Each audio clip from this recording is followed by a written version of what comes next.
NBC News intelligence and national security reporter Ken Dilanian joins me from outside the courthouse. And Ken, I believe we have recessed for the day, so the good news is you don't have to run back into the courtroom. So the highlights of today, it seems as if it was a battle of the prosecution trying to paint a very lavish and elite lifestyle of Paul Manafort, while a judge was trying to convince them not to do that. Help me out. That was part of it. Yeah, that was part of it, certainly, Chuck. This judge, T.S. Ellis, is trying to restrain the prosecutors from graphically illustrating just how lavish and extravagant Paul Manafort's lifestyle was. He continues to say and admonish them and say, look, Paul Manafort is not on trial for being rich or spending lavishly. You've got to show the relevance. But what they did do is bring in a series of vendors, including, as you mentioned, some custom suit makers. How's this for a headline, Chuck? Paul Manafort spent more than $1 million on suits over like a 4-year period from two custom makers, one in Beverly Hills, House of Bijan. There was testimony that he bought a house for his daughter for $2 million, $3 million in improvements on his Hampton properties for a home improvement contractor.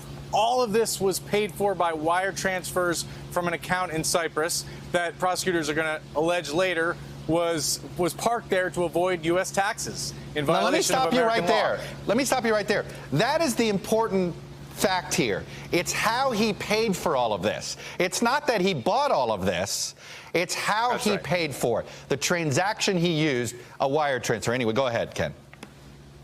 Absolutely, because look, in theory, he should have been able to afford all this stuff anyway. He was paid $60 million, or his firm was, for his work for this Ukrainian politician. But what prosecutors are saying is that he was so greedy, he still had to avoid American taxes on this. And here's another important thing that we learned from today, Chuck, that all of these witnesses were asked by the prosecutors, do you know who Rick Gates is? And they all said no, or unless they've heard of him in the news.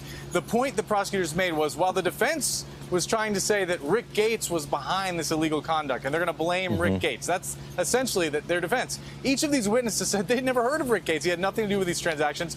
Paul Manafort paid these bills with money from Cyprus. And it's not clear, because the prosecutors won't talk to us, whether they have tailored their case to respond to this defense Hail Mary of trying to blame Rick Gates. But that's certainly what's happening. And now we don't even know if Rick Gates is going to testify, because one of the prosecutors raised that possibility today that he may not testify at the end of the day.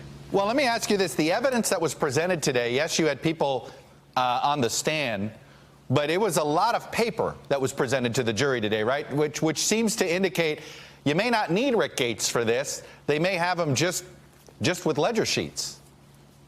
I think that's a very important point. Yes, each of these witnesses were used to enter into evidence documents, invoices, emails, describing payments. And remember, the government indicted Paul Manafort and Rick Gates together. So they were prepared to go to trial and convict both of these men with this documentary evidence and other witnesses. They didn't think they needed Gates.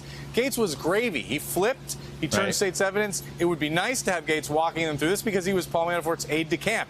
And they may need him in the D.C. trial, because that's about failure to register as a foreign lobbyist, as well as this other stuff.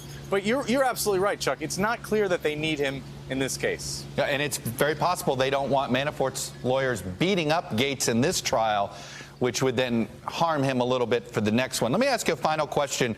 Another lecture that the prosecution got today from the judge on the use of the word oligarch. Explain. Yes.